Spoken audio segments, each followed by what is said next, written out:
My dear friends, today I am taking a very important question.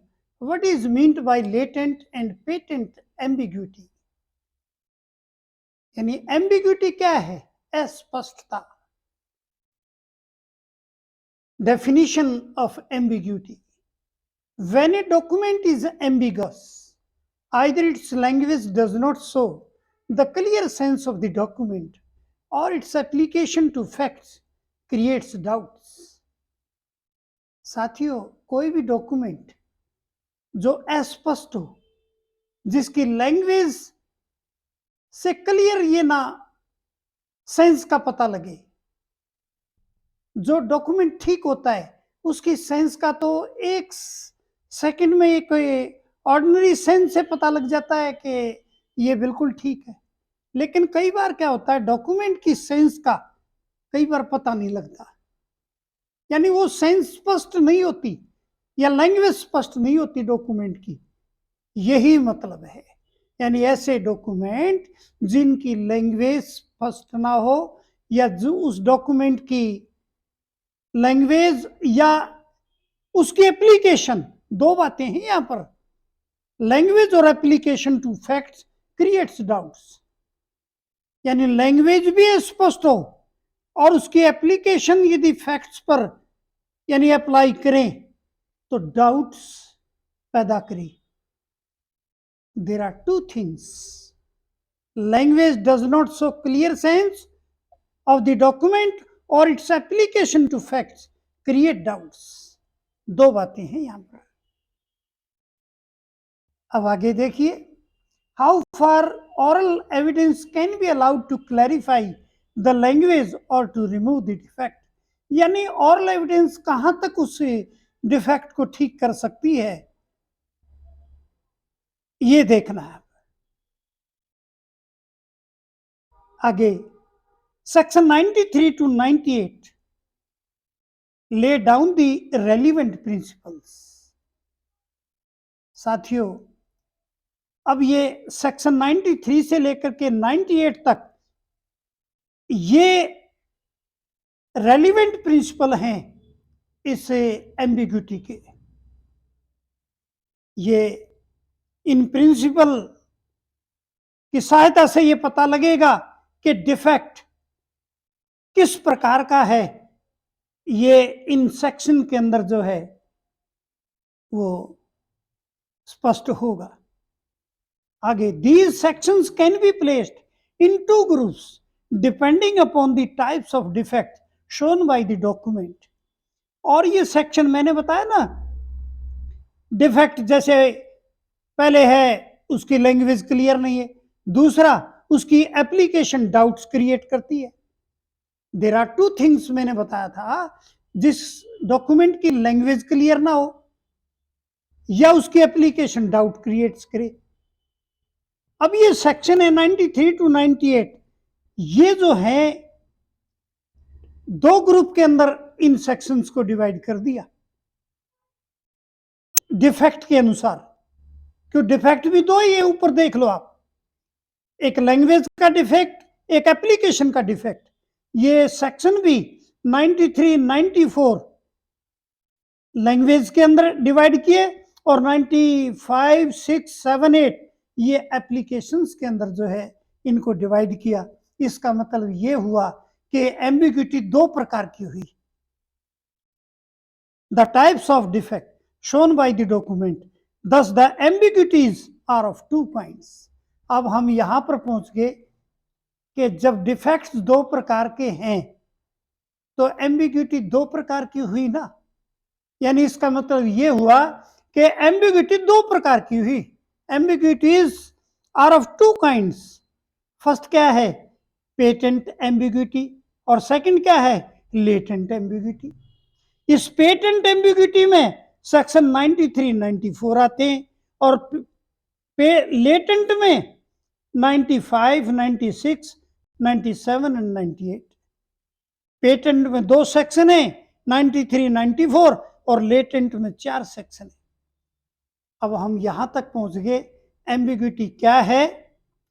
Ambiguity में दो प्रकार के डिफेक्ट हैं, इसी प्रकार से एम्बिग्यूटी को दो काइंड्स में डिवाइड किया, पेटेंट और लेटेंट। पेटेंट में सेक्शन 93, 94 और लेटेंट में सेक्शन 95, 96, 97, 98। यहां पर ये यहां तक क्लियर सेंस होगी। Now I am taking first patent ambiguity and then I will take latent ambiguity. The concept will be clear.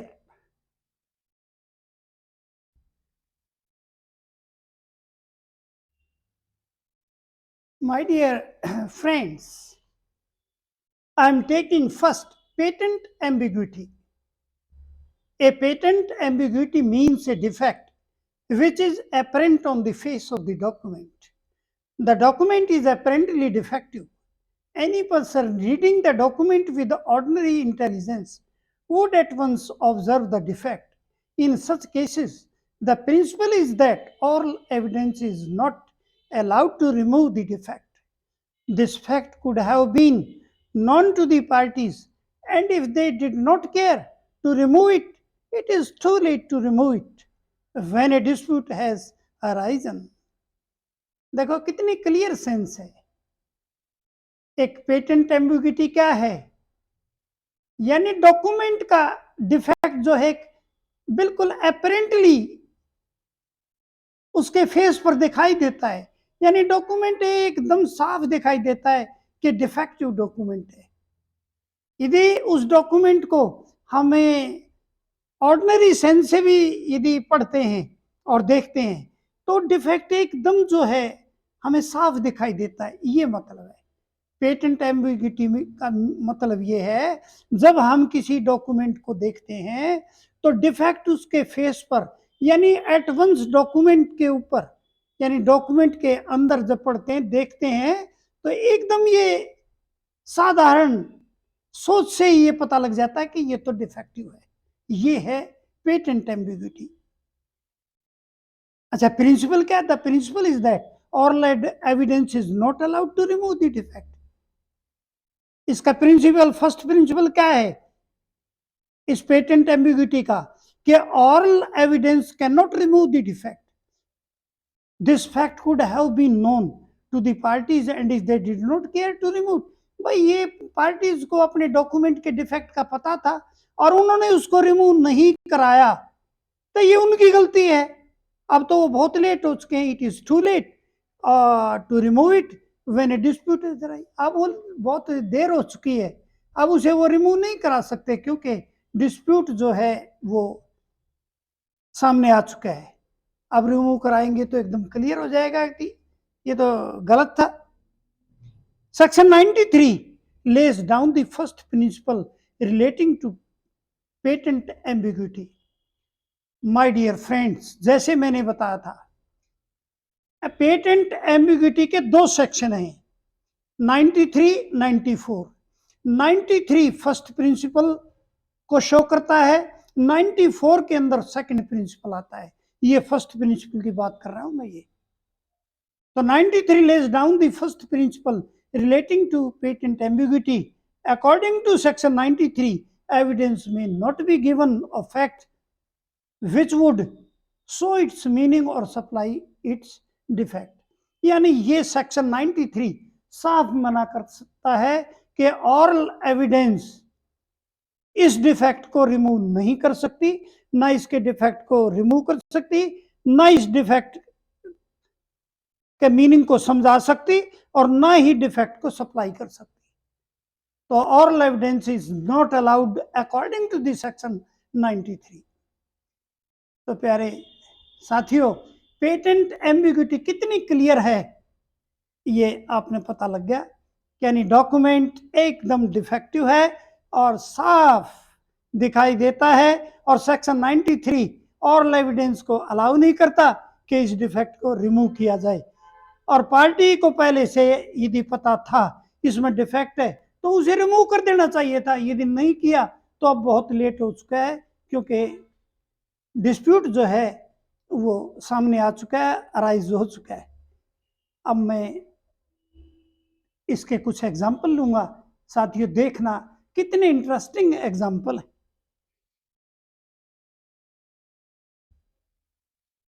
My dear friends, now I am taking the examples of patent ambiguity. Under section 93 मैंने जैसे पहले बताया था, इस patent ambiguity में दो section है, 93 और 94। ये 93 क्या है? The first principle of patent ambiguity, ये पहला प्रिंसिपल है और मैं देखो 2-3 बार रिपीट कर चुका। पहला प्रिंसिपल क्या है? जब डॉक्यूमेंट के फेस पर यानी डॉक्यूमेंट ये साफ दिखाई दे रहा है कि डिफेक्टिव है तो ऑरल एविडेंस काम नहीं कर सकती, ये है 93।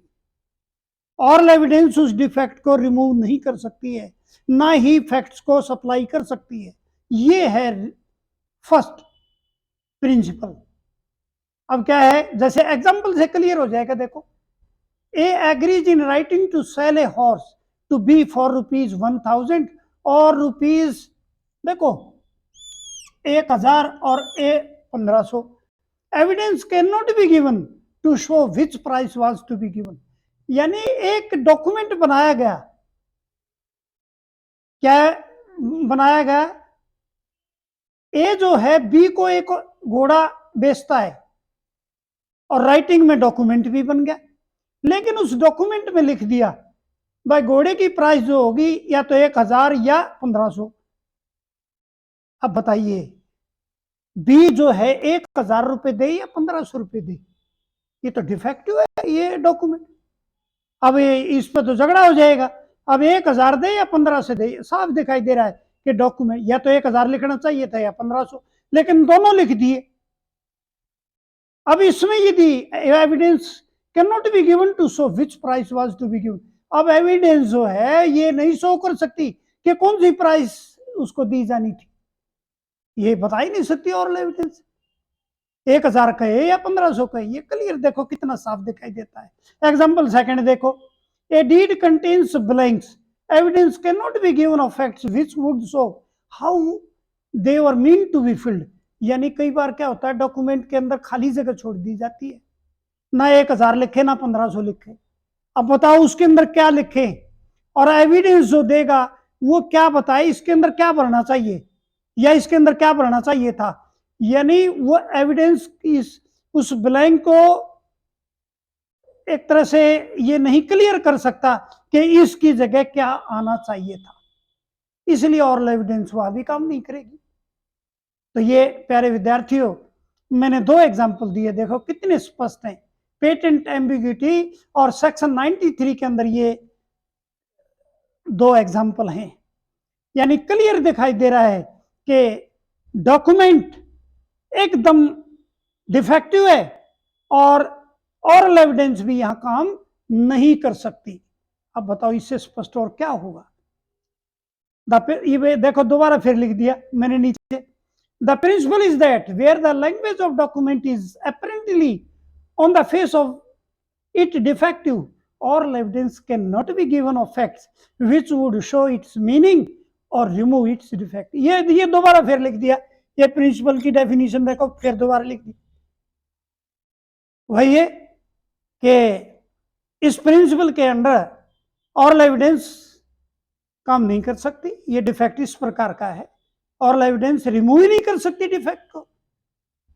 तो इसलिए साथियों पेटेंट एम्बिग्यूटी का मैंने फर्स्ट प्रिंसिपल 93 लिया, अब मैं इसी का सेक्शन 94 लूंगा। पेटेंट एम्बिग्यूटी के दो सेक्शन मैंने बताए थे, 94 सेक्शन और देखिए उसमें क्या आता है।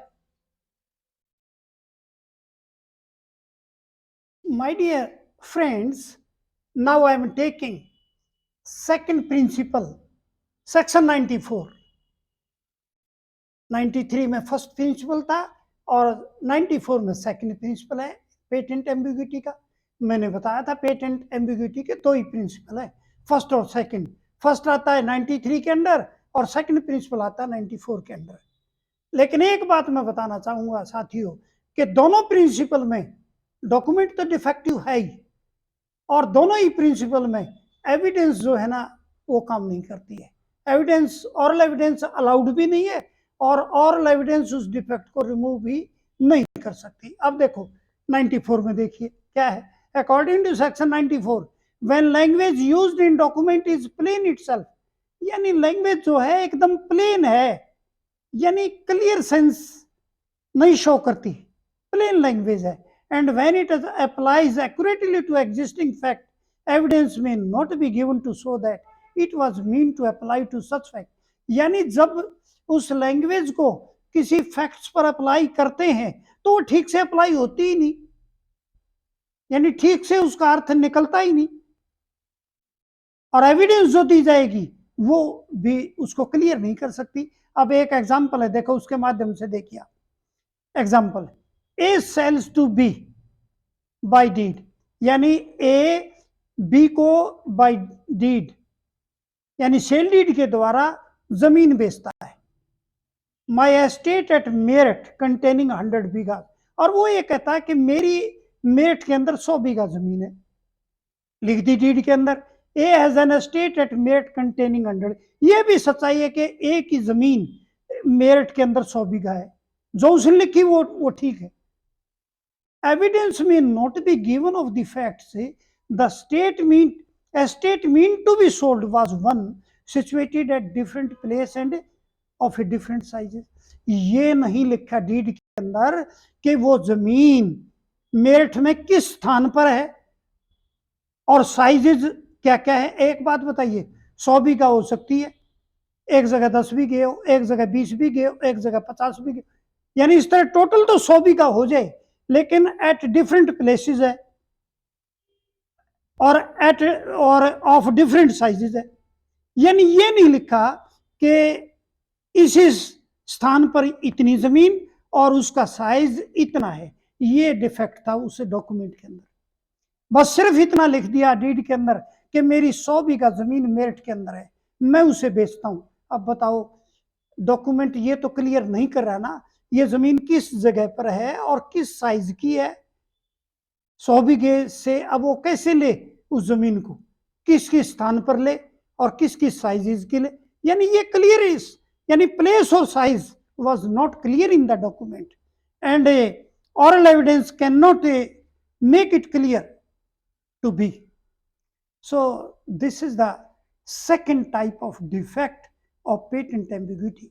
यानी क्या है, फिर बता दूं साथियों, सेक्शन 93 और सेक्शन 94 दो पेटेंट एम्बिग्यूटी के अंदर आते हैं। दोनों ही सेक्शन ये कहते हैं कि यदि डॉक्यूमेंट डिफेक्टिव है तो oral evidence cannot remove this defect and oral evidence will not be allowed to remove this defect। ये है इसका अर्थ। अब डिफेक्ट आपने देखो एग्जाम्पल के माध्यम से देख लिया। 93 में मैंने 2 एग्जाम्पल दिए और 94 में 1 एग्जाम्पल दिया। मैं ऐसा समझता हूं साथियों, पेटेंट एम्बिग्यूटी बिल्कुल क्लियर हो गया, आपने कहीं पढ़ने की जरूरत नहीं, एक बार इसको देख लो, फिर अपने हिसाब से अपने आप लिख देना, कितने एग्जाम्पल बना लेना और किसी प्रकार से इसको एक्सप्रेस कर देना। So I think the patent ambiguity is clear to you, और in the end my dear friends, I want to make a request to you. The name of my channel is maths by Dharmveer Singh Daba. Please subscribe, shall be very thankful to you.